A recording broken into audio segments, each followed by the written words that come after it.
Welcome to Let Me Fix This. Enjoy the video. In this video, I will explain how to get the glider in Zelda.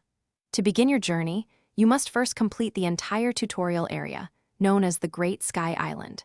This initial segment introduces you to essential mechanics and abilities. Once you have successfully navigated and completed all objectives on the Great Sky Island, your next step is to descend from the Sky Islands to the vast surface of Hyrule. Upon landing, make your way directly to Lookout Landing, a crucial hub for your adventure. After descending to the surface, your immediate destination should be Lookout Landing. This settlement serves as a vital base of operations and is easily identifiable. You will find it situated just north of the expansive Hyrule field, making it a straightforward location to reach early in your adventure. Once you arrive at Lookout Landing, seek out Pura, a key character who will guide you through the next steps. Her presence is essential for progressing.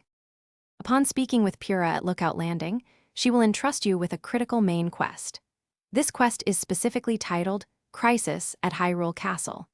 It is an essential part of your progression and cannot be skipped if you wish to obtain the glider. You must successfully complete all objectives within this quest, which involves investigating the mysterious events unfolding at Hyrule Castle. This mission is a prerequisite for receiving your invaluable aerial tool.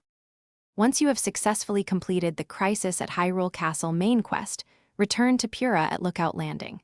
She will acknowledge your efforts and, as a reward for your bravery and assistance, will present you with the highly anticipated paraglider. This essential item allows Link to safely descend from high places, traverse long distances, and explore the vast world of Hyrule with much greater freedom.